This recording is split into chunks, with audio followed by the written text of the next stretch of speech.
OTAs had their own inventory systems was because there was already a standard. They could have been on the GDS, but the GDS imposed a way of doing business that they saw they could make more money. The investment was worth it. And so that was rule number one of Easy Yield, was you had to be able to accomplish this at scale without imposing a single requirement on either end. And so Easy Yield, we spent a ton of our R&D effort and time building the middleware to accept all ways and convert it either way. And so, you know, so that's mistake number one. So like just getting the connectivity, and I guarantee you these startups are only focused on just getting the data out, not actually normalizing the data. And they're in for a rude awakening that, sure, you can get the data out, but as soon as it's offered up, no one on the other end is going to know what to do with it because it's not the way they handle data. And no one seems to want to build the actual middleware layer that is necessary. Well, well, yeah, that's certainly out. I can't reinforce what I'm saying enough. I mean, it's just absolutely crazy. But then the other side is, once they build this middleware layer, how the business rules that get associated with it, right? Because you've got this nice agnostic thing that can pass stuff back and forth. But then you get this insane level of complexity. So I'm working with a client. I can't talk about, you know, what I'm doing with it, but let's just say they have a situation with rate, you know, with customizing some rates, working with a large number of different groups. And the solution that a partner that they were relying on with was like, oh yeah, you can just create a rate and you go to them and have the hotel do it and have, you know, this, you know, other group do it. Everything's great. And it's like, wait, what you're talking about is the creation of 4,000 unique rate codes to make this. Yes, you can do that. But that's real, you know. And one of the people I was talking to was saying, yeah, and we already have 2 people set up in customer support to make sure this goes right. And it's like, it's like, do not try to make a hotel company do something different. Don't try to train them. And then there don't are so many points of failure on the consumer end, any specific way of having to do business. And that's where I think everyone today, all these companies attempting to make switches or connectivity layers, they don't fundamentally understand that that is the problem that needs to be solved, is the difference in definition of start date and end date, the difference in definition on handling of minimum length of stay versus no arrival or no departure. The difference between VAT inclusive, VAT exclusive, and whether or not that's calculated pre or post markup, or even just the simple relational between most rate plans that you can link together. Oh, absolutely. I mean, Easy, we were one of the first companies to do that and say, hey, wait, you have 47 rate plans. How are you calculating that? Oh, well, this one is a mathematical equation off of this, and this is a math. And so we just linked it all. You fix those things, and you're adding value. But here's the thing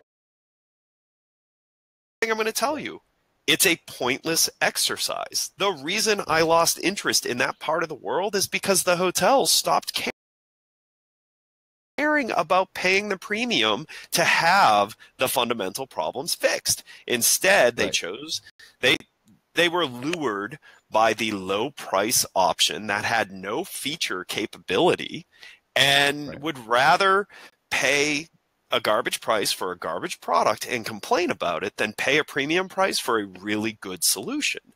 So all of those startups, I'm just going to tell you right now, you're concentrating on the wrong thing. You're trying to fix a problem that the industry is aware of but doesn't care enough to pay for. Yeah, and the commercials proposed by one of these startups were for a company like Nor1, so for a company that would be utilizing their services to get in and out of inventory, were just eye-watering. I mean, I did the math right in front of them, sitting with the 2 founders, and I said, really? So let me do some math here.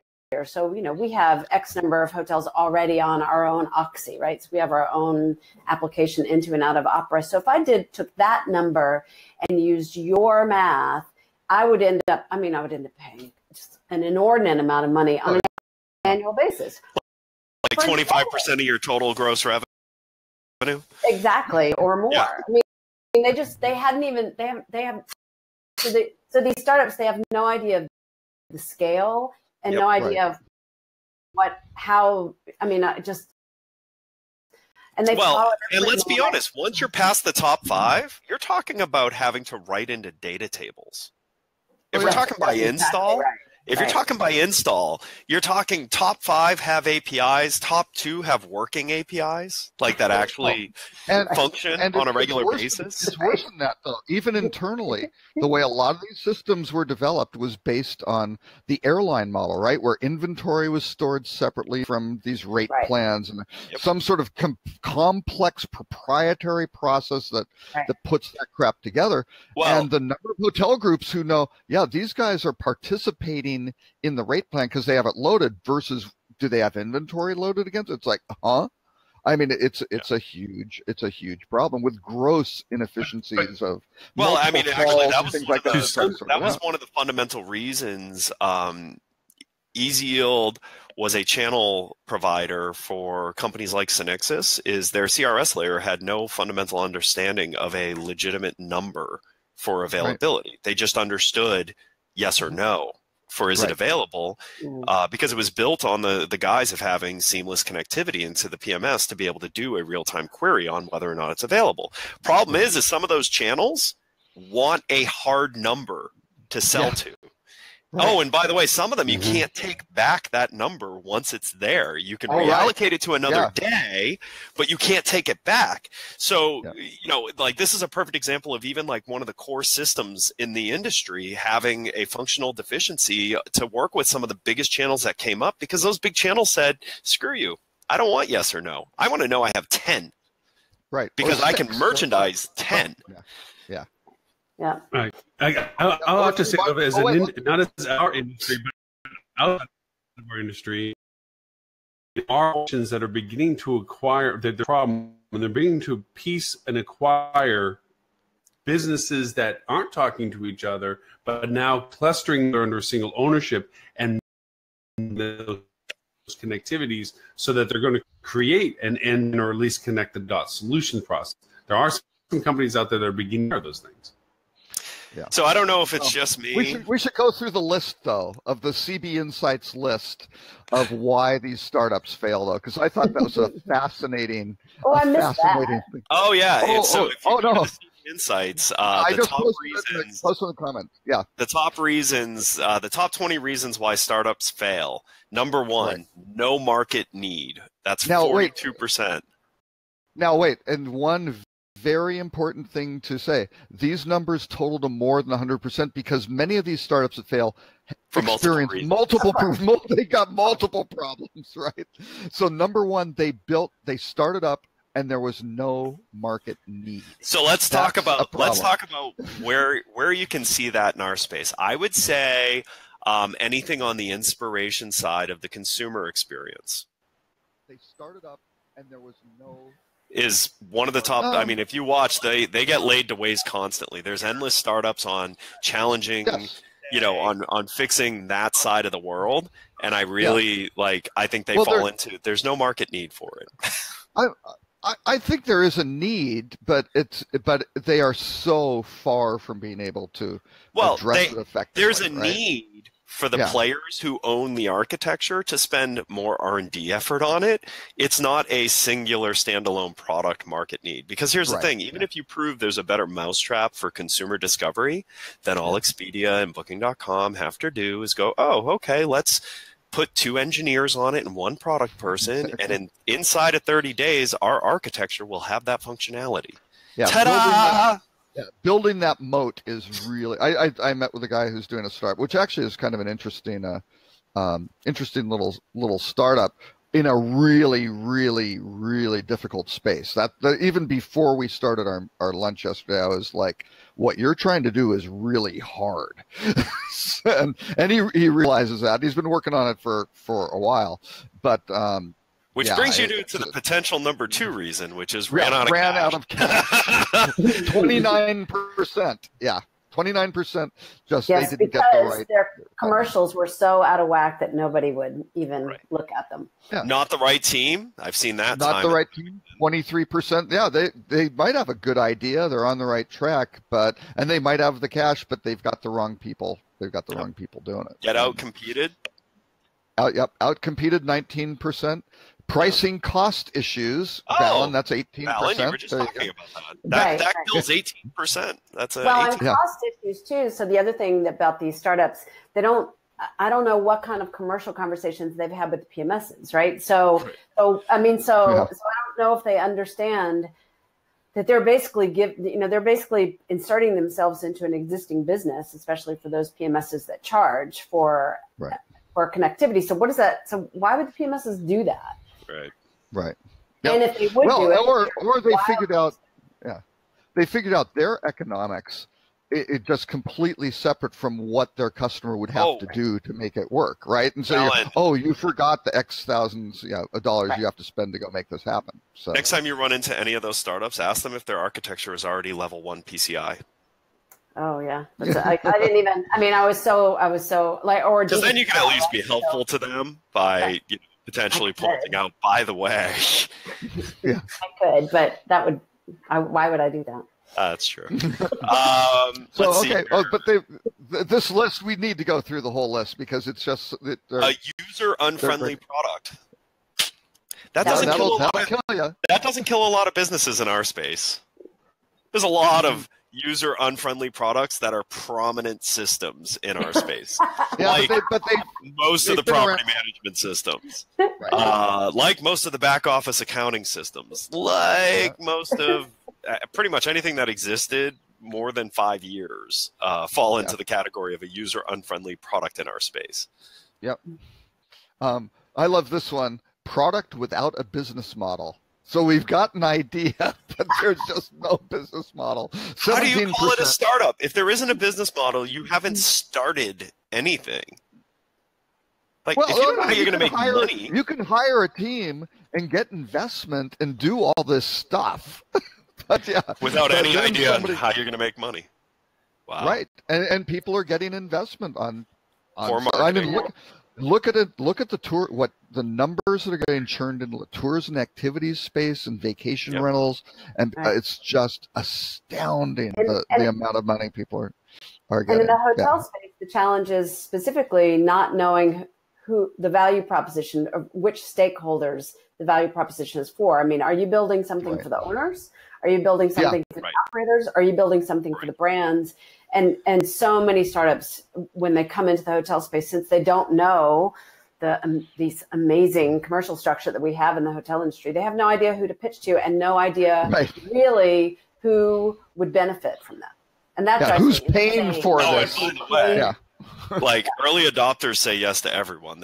Everyone knows who the early adopters are in this space. But then there is a very large chasm before you get to the next set of hotels. And here's the other thing that we'll talk about in the product without a business model and kind of user unfriendly. Like all of these bundle into things we also see a lot, which is it's not a lot of new ideas that comes into this space that gets any traction because the marketing. I don't think people understand the marketing lift it takes to bring a new idea. So, Valen, how old's Nor1? 13 years, I think. And you guys were really the first ones to do what you do, right? Like, I can't think of anyone who was earlier. Yeah, we didn't have any competitors. How long before you hit market traction? How many years do you think before my time? But it was quick. It's probably 3 years, maybe. That is fast. That's fast for our space. Yeah, because they were the only game in town in the beginning. Right. Easy Yield. It was almost 4 years before I finally got to a point that people stopped asking why they would want to do what I was talking to them about. Flip2, it's just now in our 5th year. That we're actually seeing like people coming to us actively saying, hey, I was told I have to do this by my boss. You know, like I don't understand what you are, but I've been told I have to do it. Which it's usually when you grow really fast in this space is when you get those phone calls. But that takes years of marketing, years of education. So that leads us to the number 8 reason that businesses fail: poor marketing. 14%. Yeah, but a worse reason to fail is number 9, also at 14%. Tide. Ignoring Yes. Tide, ignoring customers. Yep. that will kill you. Number 10 is an interesting one. Product mistimed. And Interesting that one, case study in that, I truly think, because there's HBSI. I think was way too early for the functionality capabilities. I mean, I always thought it was an amazing platform. Yep. The problem was it was way too early. And it only survived because it was stripped down to the most boring functionality that it could do, because it was the only thing people understood from a value proposition. But Absolutely. man, that technology was amazing, but it was just so early. Guilty Neat Group on dynamic packaging. Yep. We got the patent on it. Unbelievably early and a very bad acquisition by Sendent, who changed the business model and then killed it. But that technology hasn't been updated since. Oh no, it's just stupid. I mean, they should have been the perfect partner, but they wanted to be Expedia Lite, right? They didn't think it was as neat as you did. Yeah, exactly. But that technology hasn't been updated really since 2004. I mean, some minor stuff in 2006. Still running packaging under Expedia's thing, and it was the Orbitz white label product, and just crazy. And it was great. Yep. So mistimed. Yep. Absolutely. Lose focus. This is my favorite. I run across people who are have lost focus, and it's whenever you run into an entrepreneur and they tell you what you're talking to them for their primary business, but then they also talk about how they own a local limo company and they own a food service organization that follows the limos because they like food trucks. Right. Or maybe. Go ahead, Rob. I was going to say, or maybe you're the CEO of Twitter and you also run Square. Oh yeah. or you've got founders burnout, right? Because you've made several other mistakes, or it's just the runway is too long, you're too early, you mistimed it. That's further down. That's number 19. Which number 19 is the burnout. That's 8%. Yeah. So then you have let's see here, disharmony among team and investors. Pegasus, the original Pegasus. That's what happened. ODD had this industry cornered. Cornered. And then literally it felt like it was overnight that it just disintegrated. And that was disharmony that caused that. Lack of focus. They're now, both business units are just now like back to interesting, meaningful product. Because it's been split up. It's two companies. It's Disco and Pegasus. And Pegasus made a big splash at ITB last week, giving interviews and had a big booth and the whole. It's actually a pretty cool product. The new product offering is very modern. What's their new modern product? It's a new CRS, right? Yeah, it's like understanding what modern e-commerce is. It's a lot like. Did any of you get to see what Trust was cooking up before Sabre bought them and eradicated it? Very similar approach, except they haven't been purchased, so it won't be killed. But from a functionality standpoint, really interesting functionality. And then Disco finally got the Switch rebuilt. They did. Yep. Good for them. Yep. Really. And like just recently. But they've seen a lot of turnover in the last year. I mean, there have been a lot of people coming and going from Disco. Yeah. But again, all of that is hard to believe that, what was it, maybe 7-8 years ago? No, 9-10 years ago, they had the industry. Bless you. Oh, yeah. They absolutely had everyone. They were a part of most transaction paths. It was ironic. Like, they were who I was chasing at Easy Yield. I ultimately wanted to be a modern version of the ODD switch that didn't have all the non-revenue generating transactions driving up the cost. Like, that was like the biggest error I was chasing. And then all of a sudden they evaporated and I was just kind of like,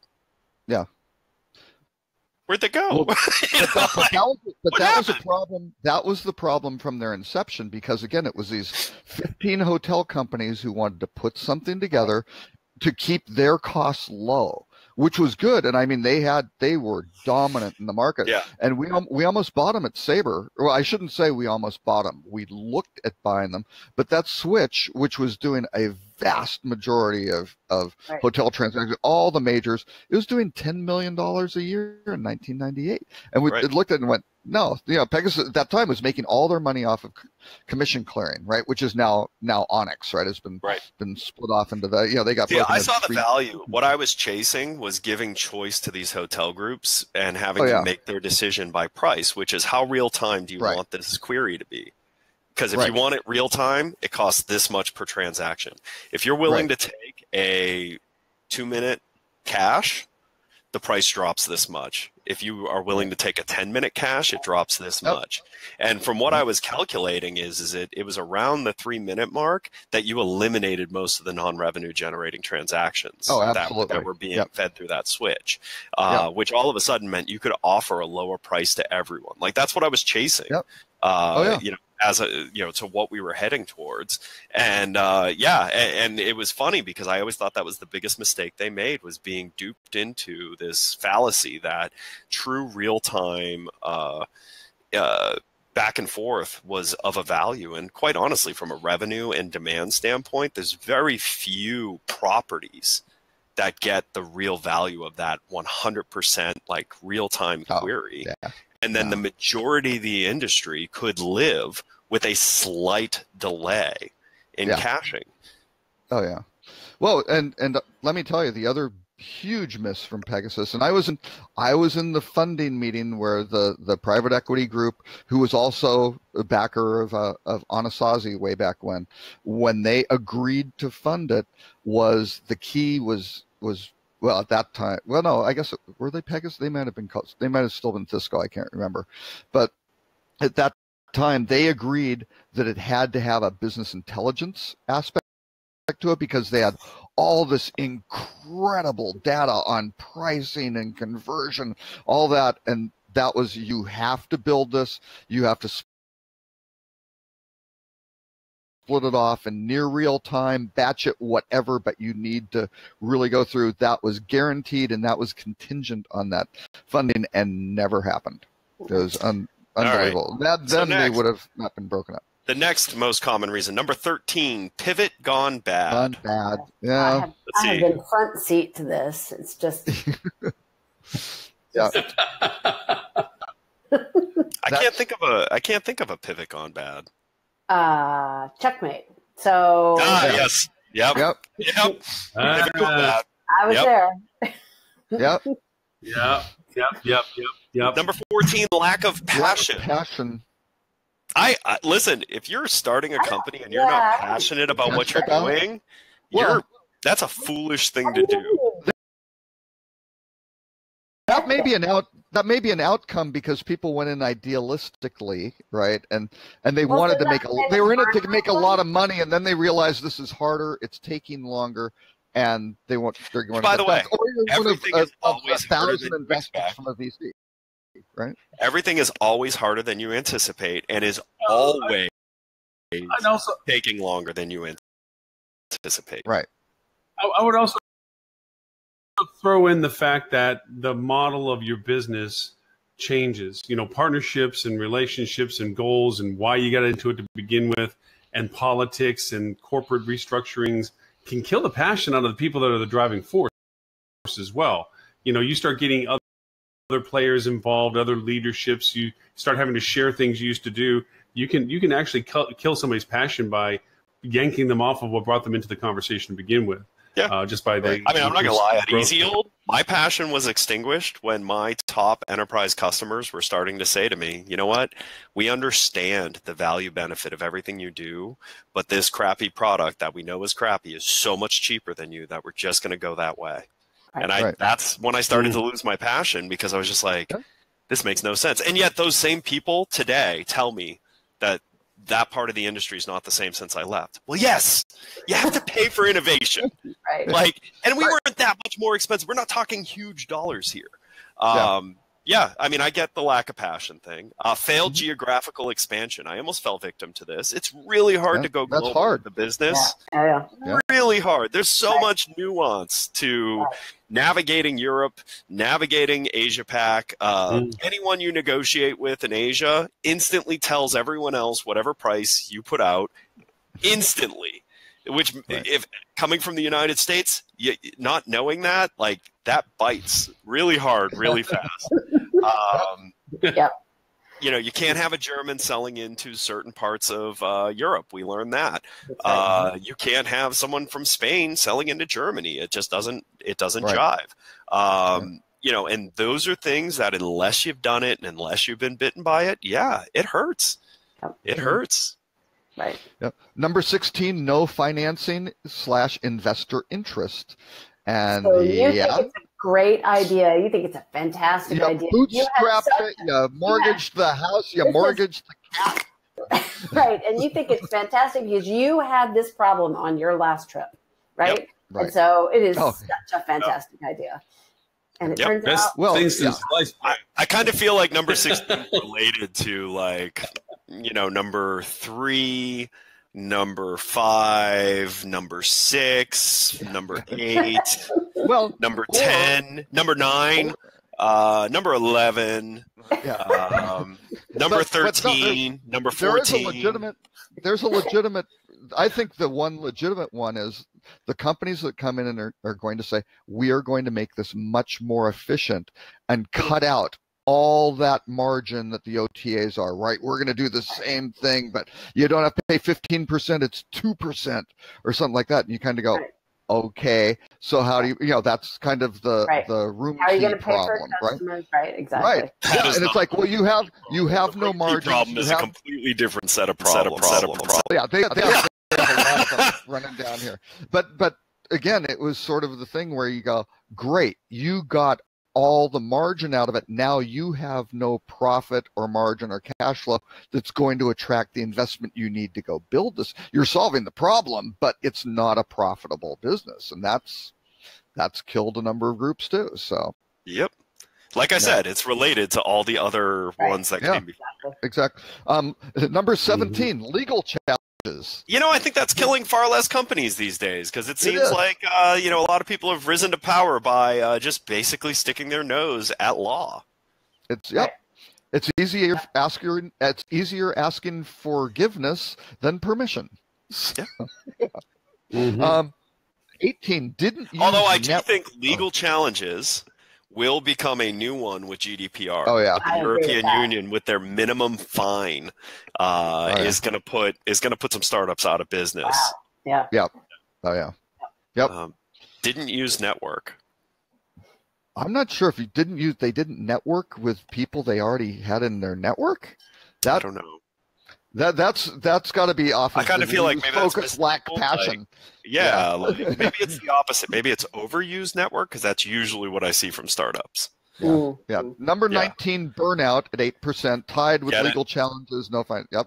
And then 20, instead of the pivot gone bad, is failure to pivot. So it's like, we're just going to beat our head against this wall until we break through, damn it. I'm riding this rocket straight down, baby. Straight into the ground. Yep. We're going to make a crater.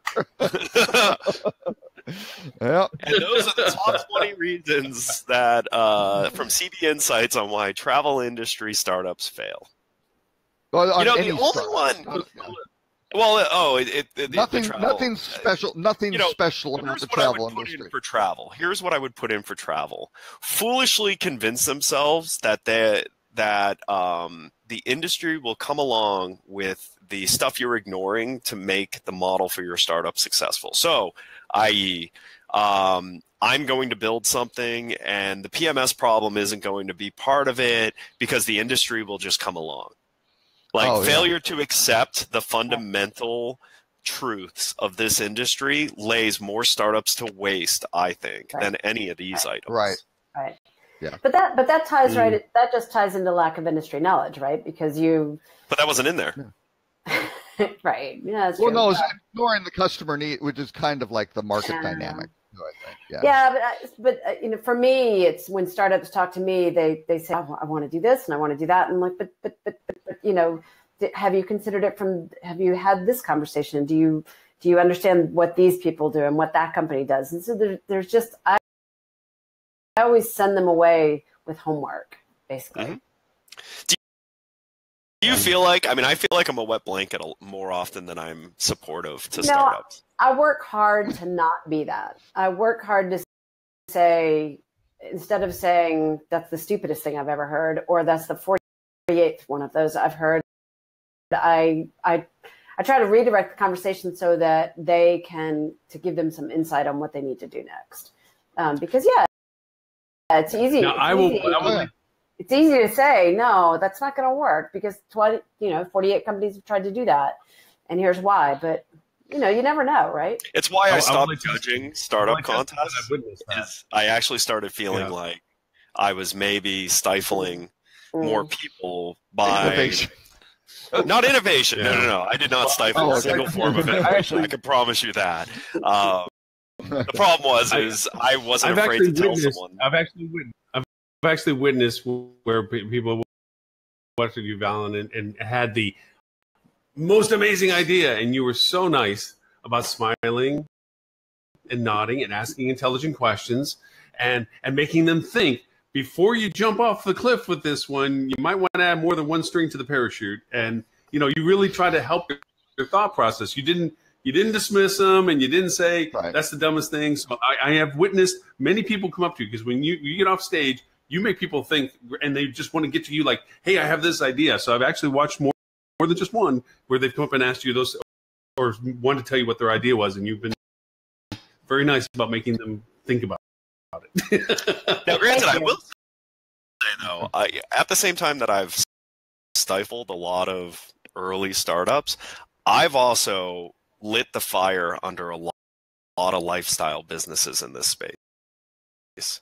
So in the time between Easy Yield and finding Flip2, I did a lot of consulting, and I found a handful of really interesting businesses that had been around for a while, but just didn't grow much. Like, they were still hovering in that 1 to 2 million a year in revenue. And I quickly came to the fact that the reason for it is they had no obsession with growth. They had no fire under them. Right. So I really lit fire under them. And since then, both businesses are now much larger than they were. The two I'm thinking about are just much larger than they were, and they're far more aggressive than they were leading up to it. And I think it's just because one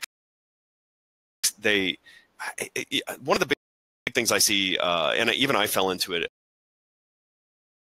early in Easy Yield, is I saw the business as my job.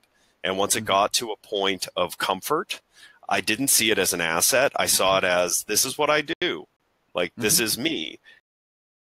And it wasn't until someone kind of said something where it clicked into my head that I built an asset and I should care for it like an asset, that I shifted back to that hunger of growth and expansion and future proofing and things like that. And I think a lot of businesses hit that kind of slump where it's like, okay, the struggle's kind over. You got past it. We made it. We achieved you're not going to die. Our 3-year plan. We got there, and they don't have the 5 or 7 year plan. Yeah. Right, or they get fearful of losing that position of, hey, I'm getting paid to do what I do, so I don't want to upset that. And they get too focused on kind of mediocrity, and they need a fire lit under them to stay innovative. It's the mediocrity that so when I listen to people talking to me about their ideas, I listen less about the content of the idea and the more the way they think about it, because the industry needs, especially in hotels, we need a lot of really good critical thinkers and good idea people. So both. And what I'm listening for is, because a lot of I have this idea for a messaging platform, or I have an idea for a niche OTA or whatever. Been there, heard that, done that, but I want to hear how you talk about it, to see, if you're smart enough, then you can cast aside this idea, because this 48th idea, and come up with something that actually could help move this industry forward. I try hard not to be cynical. That's really what I'm aiming for, is to stay away from cynicism. Yeah, I try not to be cynical, but I also try not to leave them with here's the path to realize that your idea is horrible. I try to make that path a little bit cloudy so it's not like, oh man, Ed sent me after these 3 things to do because he was just being nice and not telling me that it's a horrible idea. Oh, you know? No, actually, my conversation yesterday with a startup.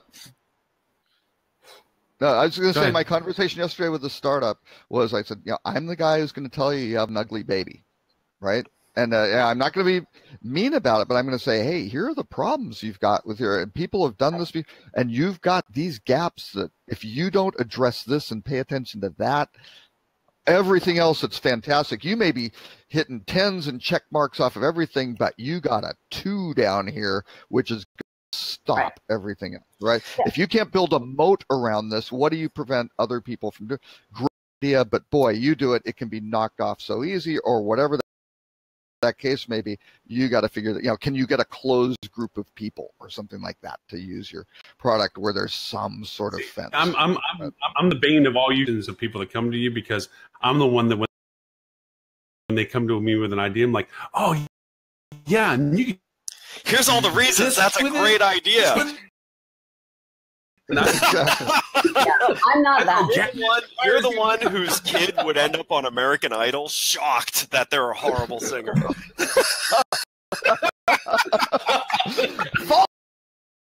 Follow your dream. Follow your dream. Did you think about this? Did you think about that? You do this with it, and you add this extra widget to it, and you can make. You know what?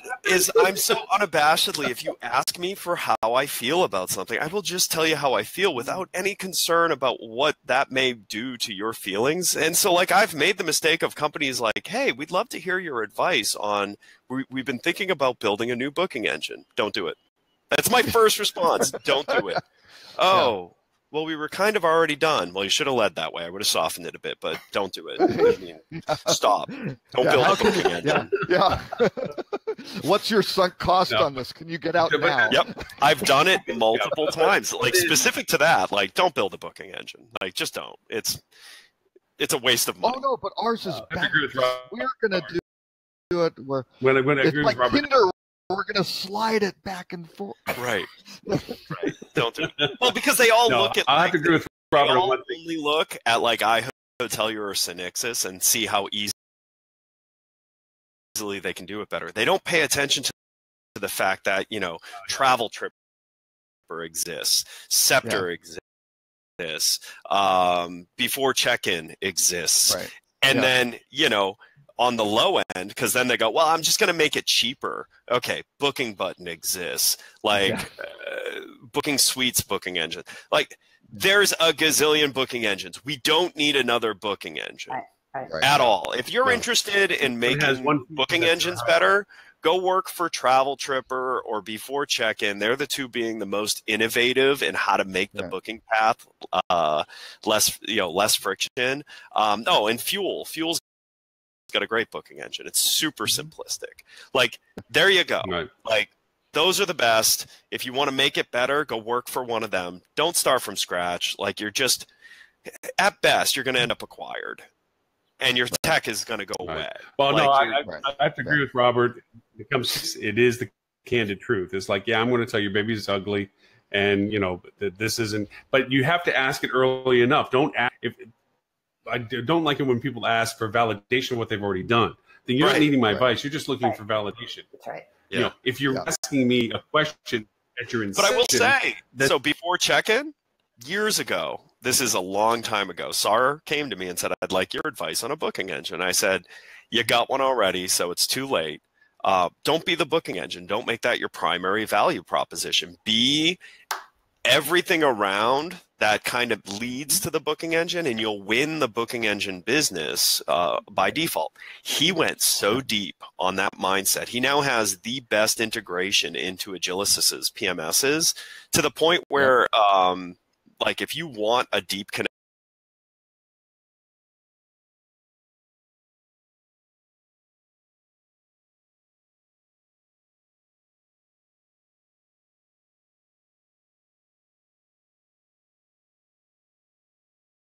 it up, but you can be like Two-Face from Batman.